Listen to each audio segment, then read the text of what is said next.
एक बार एक बहुत ही दुखी व्यक्ति एक महात्मा के पास आकर कहता है, मैं अपने जीवन से बहुत दुखी हूँ। मैं अपने बीवी बच्चों और अपने परिवार को भी खुश नहीं रख सकता। कभी कभी तो मुझे अपनी ज़िंदगी को ख़त्म कर देने के भी ख्याल आते हैं। क्या आप मुझे कोई ऐसा मार्ग बता सकते हैं जिससे मैं अपने बुरे वक्त से बाहर आ सकूं? मेरा बहुत बुरा समय चल रहा है। 2 वक्त की रोटी का इंतज़ाम करना भी मेरे लिए बहुत मुश्किल हो गया है। अब आप ही बताइए कि ऐसे वक्त में मैं ज़िंदा रहूं तो कैसे रहूं, कैसे अपने परिवार को खुश रखूं। ये सुनकर महात्मा ने मुस्कुराते हुए कहा कि तुम एक काम कर सकते हो मेरा। उस ऊंची पहाड़ी पर एक मंदिर है।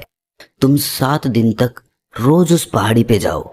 जब भी तुम्हें कोई चींटियों का घर दिखे मंदिर के आसपास, तो उसे वहीं पे तहस नहस कर देना। लेकिन याद रहे, घर को तोड़ने में कोई भी चींटी मरनी नहीं चाहिए। वो युवक वहां से चला गया कि महात्मा जी ऐसा क्यों करवा रहे हैं। वो तो उन चींटियों पर अन्याय कर रहे हैं, उनका घर तोड़वा रहे हैं। लेकिन फिर भी उस महात्मा की बात मानते हुए वो अगले दिन से ही पहाड़ी पर जाना शुरू कर देता है। जब वो पहले दिन पहाड़ी पर पहुंचता है तो देखता है कि सारी चींटियां कतार से चल रही थी और अनाज के छोटे छोटे कण उठाकर अपने घर में जमा करती जा रही थी। फिर उसने उस महात्मा की बात याद करते हुए उस घर को तोड़ना शुरू कर दिया। जल्द ही चींटियों में हाहाकार मच गया। वो इधर उधर दौड़ने लगी। थोड़ी देर में घर टूट गया और सारी चींटियां इधर उधर छुपने के लिए भाग चुकी थीं। ये करने के बाद वो युवक दुखी मन से वापस अपने घर पर लौट आया। उसका मन परेशान था, पश्चाताप से भरा हुआ था। और अगले दिन सुबह सुबह उठकर वो वापस उसी पहाड़ी पर पहुंच जाता है। पहाड़ी पर पहुंचकर वो उसी जगह पर पहुंचता है, लेकिन वो ये देखकर चौंक जाता है कि उन चींटियों ने फिर से अपना घर उसी जगह पर बना लिया था। उस आदमी को देखकर लगा कि ये चींटियां कितनी मूर्ख हैं। इनको पता है कि कल ही इनका घर इसी जगह पर तबाह किया गया है और उसी जगह पर उन्होंने अपना नया घर भी बना लिया। लेकिन फिर से महात्मा की बात याद करते हुए उसने उन चींटियों का घर फिर से तबाह करना शुरू कर दिया। कुछ ही देर में उनका घर फिर से नष्ट हो गया और वो युवक थोड़ा संतोष के भाव से कि अब तो वो चींटियां यहाँ पर अपना घर बना ही नहीं पाएंगी, इसीलिए जाने से पहले उसने उस घर पर ठंडा पानी भी डाल दिया ताकि चींटियां वहाँ पर अपना घर ना बना सकें। आज रात में सोते वक्त फिर से वो इंसान यही सोच रहा था कि क्या महात्मा ये सही काम करवा रहे हैं? क्या किसी का घर तबाह करना किसी सिद्ध पुरुष को शोभा देता है? लेकिन फिर उसने निश्चय किया कि मैं अपने काम को पहले पूरा कर लेता हूँ, उसके बाद ही पता चलेगा कि महात्मा मुझसे ऐसा क्यों करवा रहे थे। अगले दिन सुबह उठकर वो फिर से उसी पहाड़ी की ओर निकल जाता है और वो ये देखकर खुश हो जाता है कि वहाँ पर कोई भी घर नहीं था। सारी चींटियाँ वहाँ से भाग चुकी थीं। उसने निश्चय किया कि यहाँ से वो सीधा उसी महात्मा के पास जाएगा और उनको ये सारी खबर बता देगा। जब वो वापस मुड़कर उस पहाड़ी से उस महात्मा की कुटिया की तरफ जाने लगा तो अचानक उसकी नज़र एक और घरौंदे पर पड़ी जो कि चींटियों का ही बनाया हुआ था। तो उसने सोचा कि शायद महात्मा को पता था कि ये चींटियां अपना घर यहाँ से बदलकर किसी दूसरी जगह पर बना लेगी, इसीलिए उन्होंने मुझे 7 दिन आने के लिए कहा था। और ये विचार करके वो उसका नया घर भी तोड़ने के लिए पहुंच जाता है। जब वो वहाँ पहुंचा तो चींटियां उसी तरह अपने कार्य में लगी हुई थीं। अब यहाँ पर फिर से युवक का मन थोड़ा कमज़ोर पड़ गया, क्योंकि वो खुद भी कमज़ोर था, खुद भी वक्त का मारा हुआ था।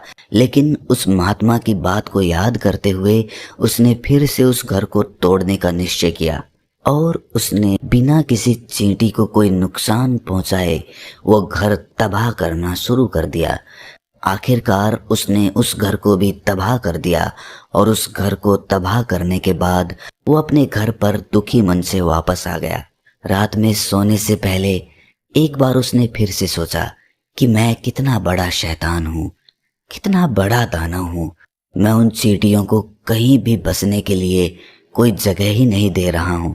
वो चींटियां मेरे बारे में क्या सोचती होंगी, वो कितना दुत्कारती होंगी उस परमात्मा को जो मेरे द्वारा ये काम करवा रहा है।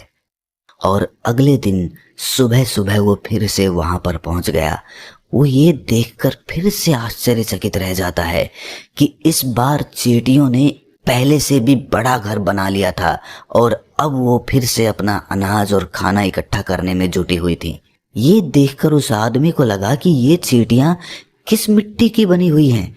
मैं इनको बार बार यहाँ से भगाने की कोशिश कर रहा हूँ और ये वहीं पर अपना घर बना लेती हैं। ये चींटी है, दिखने में इतनी छोटी है, लेकिन फिर भी ये मुझसे हार नहीं मान रही है। और इस बार उसने गुस्से में उस घर को तहस नहस करना शुरू कर दिया। लेकिन इस बार कुछ चींटियां वहीं पर मर गईं, उसके पैरों तले कुचल दी गईं। कुचलने के बाद जब वो अपने अहंकार से बाहर आया तो उसने देखा कि गुस्से में उसने उन चींटियों को कितनी क्षति पहुंचा दी है। उसका मन पश्चाताप से भर गया और वो रोता हुआ अपने घर की तरफ बढ़ गया। रात में सोते वक्त उसने सोचा, अब इससे ज्यादा अत्याचार मैं नहीं कर पाऊंगा। 7 दिन के बाद वो युवक उस महात्मा के पास पहुंचकर हाथ जोड़कर बोलता है कि हे महात्मा जी, मुझे माफ कर देना। मैंने उन चींटियों का घर तबाह करने के लिए बहुत कोशिश की। एक बार नहीं, 4 बार मैंने उनका घर तोड़ा। उसके बाद मैं हिम्मत नहीं कर पाया। कृपया मुझे वापस अपने घर जाने की आज्ञा दीजिए। ये सुनकर उस महात्मा ने मुस्कुराते हुए कहा, मैंने तुम्हें उन चींटियों का घर तबाह करने के लिए नहीं भेजा था। मैंने तुम्हें भेजा था ताकि तुम उन चींटियों से कुछ सीख ले सको। तुम्हें क्या सीख मिली उन चींटियों से, क्या मुझे बता सकते हो?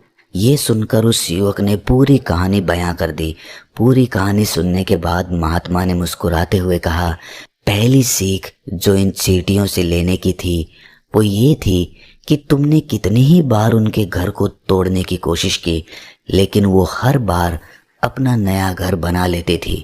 उन्होंने कभी भी हार नहीं मानी। जीवन कार्यशीलता का नाम है, लेकिन हम मनुष्य 1-2 बार हार मिलने पर ही टूट जाते हैं और फिर जीवन में प्रयास ही नहीं करते।